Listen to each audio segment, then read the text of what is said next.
Hello everyone! Hello FCC partners! Kumusta naman ang lahat? At kumusta na rin ako? Ako ay okay lang. So, ang gagawin natin ngayon is mag-swap tayo ng FCC coins to GCash. Ayan.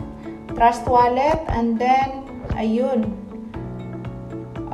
Anyway, nakaraan, nag-harvest na pala ako ng FCC coins ko, no? So, meron na tayong FCC coins 45,000 dyan. So, ang gagawin natin is swap natin ngayon. Click swap para mapalitan natin ng FCC. Ayan, FCC automatic. I-click natin yung amount ng FCC is 45,000. And then, makikita natin sa baba magkano yung equivalent. Ayun. So, okay na siya, no? Ayun, punta tayo sa GCash, no, mga partners. Mag-login tayo sa GCash. Of course, una natin gawin is mag-password tayo. And then, hanapin natin ngayon yung GCrypto, no? View all services. Scroll down lang natin. And then, pag makita na natin ngayon yung GCrypto, i-click lang natin yung GCrypto, no? And then, para makuha natin yung wallet address, ano? So, punta tayo sa GCrypto. Takes time siya ma-open, no? Ganun talaga. And then, hintayin natin mag-open. Ayun, loading na siya.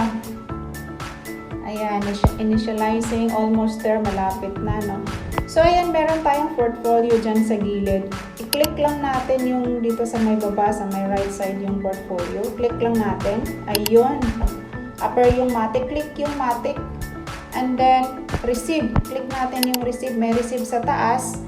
Para makuha natin yung wallet address. Ayun, loading siya. Ayun, i-copy lang natin. Tapos, babalik tayo ngayon sa Trust Wallet. Ayan, enter passcode. Ayun. So, ang gagawin natin ngayon, ayan na, 287 na yung Matic natin, ano? So, gagawin lang natin dyan is isend natin yan, no? So, bago ang lahat, i-check muna natin doon sa dashboard natin kung nandoon ba talaga. Ayun na, no? So, click lang natin yung, Matic, no? Tapos, isi-send natin yung, na yan, yung 8,000 plus na yan, no? So, click natin yung Matic. Para then i-send, click yung send, and then i-paste natin yung wallet address na nanggagaling kanina doon sa GCash na nilagin natin. I-paste lang natin, tapos ilagay natin dito yung amount. So, 287 yun, no? So, pwede natin gawin, huwag natin ubusin, gawin natin 270, confirm. Ayan, then wag natin kalimutan, no? Palitan ng gas fee. Click lang yung sa taas. Then, dito sa max fee, palitan natin. Depende sa inyo, ako gawin kong 500 para iwas delayed, no? Kasi pagka medyo mataas yung gas fee, medyo madali lang din siya mag-transact. Then, save. Then, confirm. Ayan na. So, nakita nyo yung amount, no? 8,000 plus, no? Confirm natin para, ang purpose ng gas fee is para iwas delayed kasi kung minsan nakakalimutan medyo delayed. Ayan na, okay na, no? Processing na siya, no? So, ayun. Swap. Successful na yung swap. Balik tayo ulit ngayon sa GCash. So, mag-login tayo ulit sa GCash. Ayan. Oh, something went wrong. And then, sell. Click natin yung sell. No? Click natin yung sell. May sell dyan sa baba. Then, lalabas yung Matic. So, ayan.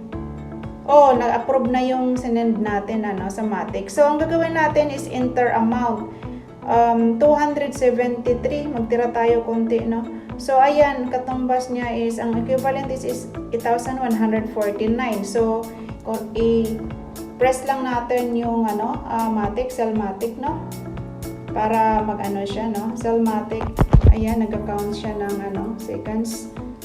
So, ayun, processing your transaction. Please wait lang, no? Ayun, successful agad. Ganun lang kabilis. Back to crypto. Nakita niyo ng mga partners, meron tayong nag-notify doon sa taas. Kasi yung Gmail ko nakakonect sa GCash. So, every time may transaction ako sa GCash, nag-connect sa email, nag-notify sa email, no? Sa Gmail ko. So, ayan. Kasi successful na yun. So, ang gagawin natin ngayon, kasi nasa crypto wallet ko siya, nasa GCrypto wallet, gawin natin is ilipat natin naman ngayon doon sa GCash wallet.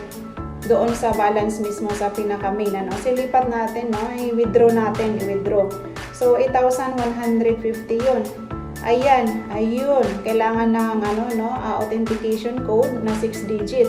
So, nag-send din sa email, nag-notify din sa Gmail ko. So, ayun, input lang natin yung 6 digit. Done. And then, submit code. Ayun, loading siya, no? So, hintayin natin hanggang maging successful. Ayun, successful na talaga. Nandoon na daw sa G-Wallet ko. I mean, sa GCash wallet. So, back to crypto tayo. No, punta tayo mismo sa pinaka main wallet natin, no? Click lang yung back to crypto, may ikis doon sa taas para mapunta tayo doon sa pinaka dashboard natin ng GCash, no? Sa GCash wallet mismo. I-check natin kung nandoon na nga ba, no? So ito pala yung mga ko nakaraan transaction, no, sa Polygon Matic, no, sa FCC, no. So ayan. Ayan, nahintay natin. Balik tayo sa crypto ngayon. I mean sa GCash wallet. Ayun. Ayun na. So, ganun lang kadali, no, mga partners, no. Kung hindi nyo naman makuha ng one-time panood, pwede nyo ulit-ulitin. Salamat ng marami. Bye!